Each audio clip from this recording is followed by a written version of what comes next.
예수께서 예루살렘으로 가실 때에 사마리아와 갈릴리 사이로 지나가시다가 한 마을에 들어가시니 나병 환자 10명이 예수를 만나 멀리 서서 소리를 높여 이르되 예수 선생님이여 우리를 불쌍히 여기소서 하거늘 보시고 이르시되 가서 제사장들에게 너희 몸을 보이라 하셨더니 그들이 가다가 깨끗함을 받은지라. 그 중에 한 사람이 자기가 나은 것을 보고 큰 소리로 하나님께 영광을 돌리며 돌아와 예수의 발 아래에 엎드려 감사하니 그는 사마리아 사람이라. 예수께서 대답하여 이르시되 10사람이 다 깨끗함을 받지 아니하였느냐? 그 9은 어디 있느냐? 이 이방인 외에는 하나님께 영광을 돌리러 돌아온 자가 없느냐 하시고 그에게 이르시되 일어나 가라 네 믿음이 너를 구원하였느니라 하시더라. 아멘. 볼륨을 좀 다시 좀 많이 올려봐요. 소크라테스는 너 자신을 알라 그렇게 말씀했습니다. 우리 자신을 아는 게 참 중요합니다. 많은 사람들은 천년만년설까지 내가 계획하고 준비하지만 내가 계획한 대로 된 것이 있습니까? 아무리 내가 몸 관리하려고 해도 생각지 못한 암이 오면 건강했던 몸도 무너지게 되고요. 또 경제적인 여건 속 내가 돈 벌면 잘 될 것 같지만은 세상에 보면 전쟁이 일어나듯이 경제가 전혀 생각지 못하게 어려움 당하듯이 생각지 못한 어려움이 있게 됩니다. 내가 기도하고 잘 자라게 했던 우리 자녀들 우리 마음대로 기쁨이 되면 좋겠지만 세상 그렇게 되지 않습니다. 주님 뭐라고 말씀합니까?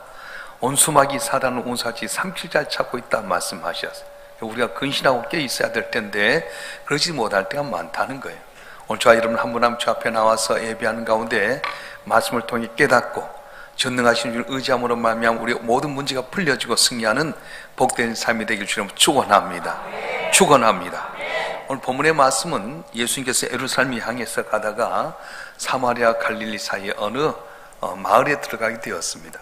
그런데 거기에 나병, 옛날 말로 하면 문둥병에 걸려있는 나병 환자들이 10사람이 있었는데 그들이 주님 앞에 부르짖습니다. 다윗의 자손 우리를 불쌍히 여겨달라고. 그들이 부르짖는 소리에 주님께서 멈추셔서 그들을 고쳐주셨어요. 근데 10사람이 고침받았는데 돌아서 감사했던 사마리아 사람을 보면서 고침받은 사람 10사람인데 어찌하여 네 혼자만 아오냐? 그 아버는 어딨냐 하시면서 앞에 엎드린 사마리아에서만 구원해 주셨던 이야기 우리가 잘 알고 있습니다. 오늘 말씀은 구원받는 믿음, 다시 말하면 믿긴 믿는데 구원에 이른 믿음은 어떤 믿음인가 하는 것입니다. 오늘 본문의 말씀을 보게 되면 하나 되어 간구하는 믿음이 구원받는 믿음이라는 거예요. 유대 시대의 나병 환자들은 격리되어 있었어요. 우리나라도 옛날 소록도라고 하는 곳에 나병 환자들이 격리되어 있었던 것처럼 나병 환자들은 함께 같이 있지 못합니다. 그래서 서로 격리되어 있는 가운데 있었는데 만약에 이들이 마을로 들어오게 되면 사람들에게 돌팔매질을 당한다든가 매를 맞아 죽을 수밖에 없었습니다. 그래서 그들은 멀리 떨어져서 따로 살게 되는데 예수님께서 지나간다는 소리를 듣고 그들이 나와서 부르짖습니다. 근데 문제는 나병에 걸리면 성대가 상한다는 거예요. 나병 환자들은 그래서 말소리가 잘 나지 않습니다. 근데 이들이 뭐라고 하는 겁니까? 부르짖었다는 거예요. 성대가 상하기 때문에 아무리 소리쳐도 별 소리가 들리지 않을 텐데 10사람이 힘을 합하여서 소리를 치게 됩니다. 그는 예수께서 자기 병을 고칠 수 있다는 믿음을 갖고 한 목소리로 죽기 아니면 살기로 저 앞에 부르짖었다고 하는 겁니다. 아무리 무서운 나병일지라도 예수님 고칠 수 있다는 확신과 믿음을 가지고 10명이 한 자리에 모여서 부르짖었더니 주님께서 가던 발걸음 멈췄습니다. 사랑하는 성도 여러분, 목이 상해서 소리가 나지 않는 그들이지만은 그들이 연합할 때 힘이 있었습니다. 성대의 상처 때문에 소리가 나오지 않았지만 치유될 수 있다는 믿음 안에서 이번 기회가 아니면 고침받을 수 없다는 그런 생각을 갖고 한 목소리로 한 마음으로 부르짖었더니 주님께서 발걸음을 멈추시고 고쳐주셨다는 겁니다. 사랑하는 성도 여러분, 큰 소리의 외침, 큰 소리의 외침이 있기까지는 하나 돼야 된다는 거예요. 근데 이들의 관습에 의하면 이들 하나 될 수 없는 상황이었습니다. 유대인들 가운데는 사마리아 사람을 아주 개취급하기 때문에 사마리아 사람이 도저히 오지 못하는데 동병상련이라고 같은 병에 있었기 때문에 10명이 하나가 되었습니다. 그래서 그들이 주 앞에 한 목소리로 부르짖을 때에 주님께서는 발걸음을 멈추셨던 것입니다. 죽어가는 환자촌마저 차별과 그리고 분열이 있다면 어떻겠습니까? 같은 병 가운데 있는데 마음이 나눠지게 된다면 너무도 힘들고 어려울 텐데 그들은 그 나병 가운데서도 하나가 되어서 만날 수 없는 사람 하나가 되었던 겁니다. 예수님은 길을 가시다 부르짖는 그들을 보셨다 말씀하셨어요. 힘을 다해 부르짖는 그들의 모습을 보시고 주님께서 구원의 행동을 시작했습니다. 여러분, 오늘 우리가 행하는 거 보고 계십니다. 사람은 모르지만 불꽃 같은 눈동자를 보고 계신다고 주님은 오늘 또 단잠을 깨어서 어려운 환경 가운데 주 앞에 나온 여러분 보고 계시고 은혜를 주실 줄로 믿습니다. 할렐루야. 그래서 우리는 하나 되자 큰 소리로 외침이 있어야 된다는 거예요. 우리 에레미야서 33장 3절 말씀 한번 읽어볼까요? 시작. 너는 내게 부르짖으라. 내가 내게 응답하겠고 네가 알지 못한 크고 은밀한 일을 내게 버리라. 아멘. 너는 내게 부르짖으라는 거예요. 혼자 기도한 것도 좋습니다. 근데 하나 되어서 부르짖을 때에 큰 함성의 소리 때문에 주께서는 들으시고 고침받은 은혜를 오늘도 주실 줄로 믿습니다. 그래서 마가의 다락방에 모여서 함께 기도했던 120명의 성도가 성령 충만함을 받게 되고 인간의 힘으로 해결하지 못한 모든 문제를 해결한 권세한 능력을 받게 되었습니다. 미스바 강야에서 함께 모여 기도했던 그들, 블레셋을 항상 블레셋은 그들을 쳐 죽이려고 하고 있고 공격이 왔는데 미스바에 모여서 하나로 기도할 때 하나님께서 블레셋을 못 치셨어요. 하만의 계략에서 모르드게와 온 유대가 다 멸족당할 수밖에 없을 때 에스더가 죽으면 죽이라고 기도하게 되고 온 먼 지역이 나를 위해서 기도하고 그걸 벗어나게 해달라고 기도할 때 하나님께서는 함께한 그 믿음 안에서 그들을 역전시키는 은혜를 주셨던 겁니다. 지금 우리 시대 상황이 너무 어렵습니다. 경제도 어렵고 정치도 어렵고 교육도 사회 문화 모든 것이 다 어둡기 짝이 없습니다. 어떻게 하게 되겠습니까? 특별히 한국 교회가 게으름과 나태하며 만연해져 버렸어요. 코로나 팬데믹 가운데 사탄의 작전은 모지 못하게 만드는데 오늘 또 그럼에도 불구하고 이 자리에 나서 한 몫으로 부르짖는 여러분 한 분 한 분 강구한 믿음이 여러분 부르고 강구한 귀한 기도 제목이 다 응답되는 구원에 이르는 귀한 은혜가 있을 줄로 믿습니다. 할렐루야. 그래서 하나 되는 게 참 중요해요. 이 원리를 몰라요. 사탄은 항상 하나 되게 흩습니다. 사탄은 흩어지만은 주님 모이기를 원하셨어요. 항상 모여서 기도하는 가운데 응답받고 문제가 해결되고 주의 기적을 체험하는 우리 모두 되길 주님으로 축원합니다. 축원합니다. 오늘 본문의 말씀에 보게 되면 구원에 이르는 믿음은 어떤 믿음이냐면 하나님께 순종하는 믿음이었어요. 예수께서 부르시는 그들에게 향해 뭐라고 말합니까? 가서 제사인 내 몸을 보이라고 말합니다. 그런데 나병 환자들이 제사인 찾아갈 수 있는 길은 뭐냐면 병이 고침받았을 때 인정받기 위해서 가는 거예요. 이들은 아직 고침받지 못했습니다. 예수님이 안수해 준 것도 아니었습니다. 그런데 너희는 가서 제사에 보이라고 할 때 이해하지 못했지만 혹시 이 나병 환자된 모습으로 제사에 가서 모이면 오히려 곤란 당할 수 있고 멸시천대 당할 수 있고 오히려 죽을 수도 있는데도 그는 가는 도중에 순종해서 가는 도중에 병 고침받는 역사가 있었다고 말씀하신 거예요. 아람 나라 군대 장관 나만이 엘리사에게 찾아와서 나병 환자 고침받기를 원했지만 콧병이도 보이지 아니하고 요단에 가서 7번 몸을 씻으라 하게 될 때에 이해하지 못하잖아요. 자기가 생각하는 방법대로 고침받기를 원했는데 요단에 가서 몸을 7번 씻으라. 우리나라의 바르발강 아마나 강은 요단보다 훨씬 더 크고 좋은 강인데 요단 똥물에서 몸을 씻으라고 화를 내는데 옆에 있는 부하가 말하는 거예요. 더 큰 것 하라 해도 하지 않겠습니까? 하물며 이것 좀이겠습니까?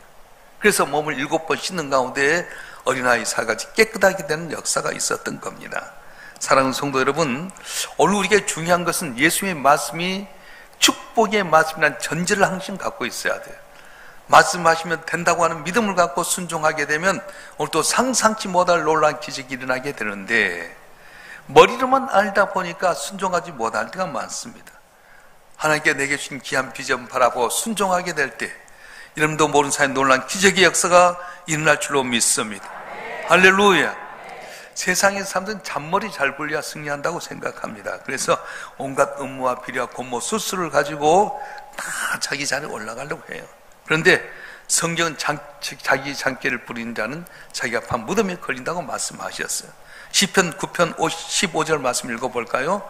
시편 9편 15절 말씀 시작.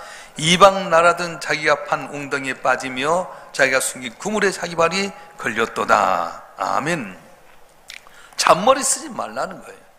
요새 정치가 들려 고도의 정치 술술 부리지만 오래가지 못합니다.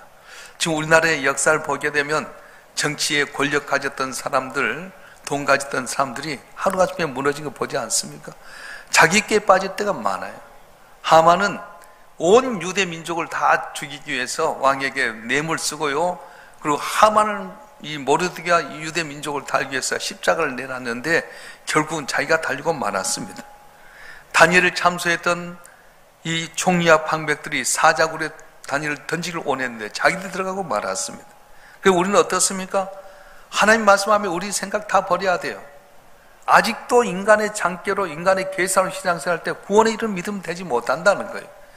미련한 것 같지만 말씀에 순종하게 될 때 쓴물이 단물로 변화되게 되고 또한 맹물이 포도주로 변화됐던 것처럼 네가 실로암에 가서 시설할 때 이해하지 못하지만 한 번도 본 적이 없는 나병 태어날 때 소경에 있던 사람이 실로암에 가서 고침받았던 것처럼 주님 말씀하시면 된다는 믿음을 순종하게 될 때 오늘 또 놀란 기적의 역사가 우리 가운데 임할 줄로 믿습니다. 믿습니다. 할렐루야. 그래서 오늘 우리가 제일 중요한 건 뭐냐면 하나 돼서 부르짖어라. 순종해라. 근데 그것보다 더 중요한 건 뭐냐면 하나님께 감사 찬양하는 믿음을 가져라 말씀하셨어요. 따라서 하나님께 감사 찬양하는 믿음을 가져라. 10명의 나병 환자들이 가다 보니까 자기 몸이 변화된 걸 느꼈어요. 너 얼굴이 좀 이상하다? 너도 그런 것 같대. 몸 복코가 다 문드러지고요. 찌트러튼 얼굴이 점차 변화된 모습을 보면서 야 이상한데? 서로 간에 바라보면서요. 너 달라졌다. 너 모습이 왜 이렇게 변화됐니? 보니까 그들이 고침받아 얼마나 좋았겠어요. 나병에 걸려서 가족과 함께 만나지 못했던 그들이 고침받게 되자 그 기쁨 말로 다 수 없었습니다. 그래서 그들은 빨리 가족들에게 보이기 위해서 떠나갔는데 9명은 유대인이었어요. 근데 그 중에 단 한 사람, 사마리아 사람, 유대인들이 그렇게 저주하고 미워했던 이 사마리아 사람은 주님 앞에 나와서 엎드려 살해를 하게 됩니다. 자, 한번 읽어보겠습니다. 오늘 보면 18절, 19절 말씀 시작. 이 이방인 외에는 하나님께 영광을 돌려 돌아온 자가 없느냐 하시고 그에게 이르시되 일어나 가라 내 믿음이 너를 구원하였느니라 하시더라. 아멘. 이 세상에 하나님의 은혜로 공부를 많이 한 사람, 돈이 많이 번 사람, 출세한 사람이 얼마나 많습니까? 하나님 은혜로 병 고침 받은 사람 얼마나 많은지 모릅니다. 그런데 모든 것이 하나님의 은혜인 줄 깨닫고 감사하는 사람은 적다는 거예요. 여러분 스스로 노력해서 돈도 많이 벌고 건강도 얻고 또 여러분 스스로 노력해서 권력을 얻고 잘 됐습니까? 다 돌이키면 하나님의 은혜라는 거예요. 근데 세상의 사람들은 내가 운이 좋아서 내 실력이 좋아서 그렇게 생각하고 하면 은혜로 생각하지 못하는 사람이 너무도 많습니다. 그런데 이 한 나병 환자 사마리아 사람은 하나님의 은혜인 줄 알았습니다. 물론 다른 9명도 예수께 고침받게 부르실 때는 같이 힘을 합해서 간절히 간구했지만은 말씀에 순종했지만은 감사한 데는 오직 한 사람뿐이었다고 하는 겁니다. 지금도 기도하는 사람 많이 있습니다. 주여 주여 하는 소리는 하늘을 찌를 듯 하는 그런 기도의 음성이 있습니다. 말씀대로 순종하기도 합니다. 그런데 감사하는 사람은 적다는 것이 오늘의 불행이라고 하는 겁니다. 자기가 필요할 때는 생명을 다해서라도 다 내올 것처럼 하지만은 막상 소원을 이루고 나면은 하나님의 은혜를 잊지 않고 감사하지 못할 때가 있다는 거예요. 이번 수능 시험 볼 때도 마찬가지지 않아요? 다 나서 하나님께 얘만 잘 되면 다 하겠다고 작정했는데도 정작 수능 끝나고 나니까 결과도 아직 안 났는데 기도도 안 하는 거예요. 내가 산가 함의 은혜인 줄 깨닫는 여러분 되길 바랍니다. 깨닫기만 한 것이 아니라 감사하게 될 때에 구원에 이른 은혜가 있게 된다는 거예요. 10명의 나병 환자들이 다 고침받았지만은 돌아서 감사한 사마리아 사람 하나뿐이었습니다. 병 고침받고 어려운 문제 해결됐다고 해서 기적을 체험했다고 해서 그것이 구원에 이르는 믿음이라고 보장해주는 않아요. 한 번 기도해서 응답받았다고 구원받았다고 보장할 수는 없어요. 구원에 이르는 믿음은 뭐냐? 감사하게 될 때. 그래서 이 사마리아 사람 육신의 생명뿐만 아니라 구원에 이르는 귀한 은혜를 받게 됐던 겁니다. 기적을 경험하고 기도가 응답받는 것 우리에게 중요합니다. 그러나 구원에 이르는 온전한 믿음을 드리기 위해서 그것만 갖고는 안 된다는 거예요. 저는 요즘 곰곰이 생각해보면 목사님과 만나서 보면 성도들 믿음이 다 나약해졌어요. 우리가 코로나 이전과 지금 생각 한번 해보십시다. 뭐가 변화됐죠? 코로나 때문에 다 죽을 것 같았는데 오히려 다 살아나고요. 옛날보다도 참 잘 살게 됐는데 감사를 잃어버렸어요. 모이지를 않습니다. 자판기에 동전 딱 넣어갖고 필요할 때 내가 원한 거 뽑아 먹듯이 신앙생활 그렇게 할 때가 많아요. 물론 저 앞에 나와서 기도할 때 병고침 받을 수도 있고요. 문제가 풀려질 수도 있고요. 물질의 문제, 자녀의 문제 해결될 수 있습니다. 그러나 그것 갖고 구원에 이르는 믿음이 아니라고 하는 거예요. 어찌해야 됩니까?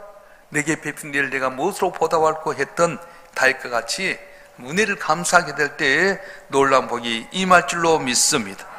할렐루야. 우리 성도들 한 분 한 분이 모이게 힘쓰길 바랍니다. 하나 되어 부르짖고 간구하면 성령이 마가의 달방에 역사했던 것처럼 미스바의 놀라운 기적이 있었던 것처럼 나병 10명의 사람이 서로 하나 될 수 없었지만 목이 다 상했음에도 불구하고 하나로 보일 때 주께서 보시고 그들에게 은혜를 주셨던 것처럼 오늘도 한 자리에서 기도한 여러분 한 분 한 분 보시고 기도한 여러분 한 분의 소원이 응답되는 귀한 기적을 주실 줄로 믿습니다. 특별히 말씀에 순종해야 됩니다. 왜 말씀에 순종합니까? 하나님의 말씀은 살아있고 운동력이 있어 좌우의 낯선 검처럼 홍과 영광 간절할 수 고수를 쪼개고 우리 마음을 주장하시고 기적을 나타내기 때문에 그렇습니다. 그러니까 말씀을 순종하면 기적이 있는 거예요. 근데 순종하지 못하잖아요.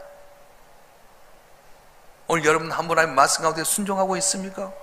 살아계신 내 주님을 체험하기를 원하십니까? 그렇다면 주님의 말씀에 온전히 순종해야 할 텐데 순종하지 못한다는 거예요. 남이야 어찌든 간에 여기 있는 여러분 한 분 한 분 우리 일삼인 성도들 한 분 한 분은 말씀의 권세와 기적이 있는 줄 믿고 목에 힘을 쓰고 말씀대로 순종함으로 말미암아 복을 받는 여러분 되길 주님으로 축원합니다. 축원합니다. 무엇보다도 감사하는 여러분 되었으면 좋겠어요.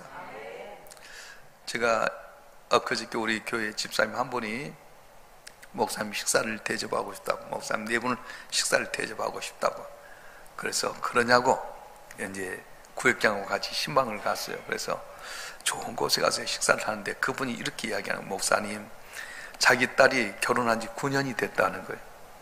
9년 전에 목사님 오셔서 우리 딸 결혼식 하는데 와주신 건 너무너무 감사하다는 거예요. 내가 그때 결혼식 주례한 것도 아니었거든요. 가서 그냥 기도만 해줬을 뿐인데 그걸 기억하는 거예요. 그 자기가 이렇게 믿음생활 잘하게 되면 목사님 은혜라고, 사모님과 목사님 은혜 잃지 못한다고. 내가 곰곰이 생각해 보니까 이건 다른 사람들은 다 이런 것이 많이 있어도 안 하는데 이건 좀 특별하다 생각이 들었어요. 그래서 유병용 목사님 말씀한 대로 내 가슴에 품고 기도하겠습니다. 그래서 여러분 아무것도 아닌데요 그렇게 감격하는 거예요. 근데 아직도 결혼자 애가 없어요. 9년이 지났는데 목사님 우리 딸을 위해 기도해 주세요. 여러분 생각해봐요. 좀 어때? 이치가 맞습니까? 우리가 생각 당연한 걸로 생각했는데 이분 당연한 걸로 생각하지 않더라고. 자기가 신앙생활 하는 것 전체인 목사님 네 분 때문에 믿음이 이렇게 자라게 됐다고. 자기가 흔들었을 때 목사님 쪽 잡아줬는데 너무너무 감사하다. 내가 보면서 너무 얼굴이 밝은 거예요. 얼굴이 웃음이 가득 차고요. 새벽 기도에 또 다니엘 기도에 막 나와서 하는 모습을 보면서 저분이 정말 복이 있구나. 남은 당연한 줄 알고 지나갔는데 당연하게 생각지 아니하고 내게 베푼 은혜를 내가 무엇으로 보답하고 했던 다윗 같은 마음을 가졌더라고요. 그럼 어떻습니까? 당연한 줄 아십니까? 하나님께 내게 순간순간 베푸신 은혜가 얼마나 많습니다. 올해 한 해만 보더라도 여러분이 정말 이것이 아니면 안 된다고 생각되는 순간이 얼마나 많았어요. 그런데도 여러분 고쳐주시고 회복시켜주시고 지켜주시고 안전하게 얼마나 감사합니까? 애들 마음대로 내놓지 못한 상황 가운데요, 우리 애들 건강한 거 얼마나 감사해요. 당연한 것 아니잖아요. 요즘은요 애들 마약에 다 빠져버리고 말았어요. 마약을 아주 공짜로 준답니다. 그거 먹으면 홍알홍알하고 기분 좋으니까 계속 싸게 했다가 비싸지면 그때부터 몸이 망가지는 거예요. 마약에 완전히 노출된 이 세상 가운데 여러분과 여러분 자녀가 마약 노출 안 된 것도 감사해야 되는데 당연한 줄 알 때가 많아요.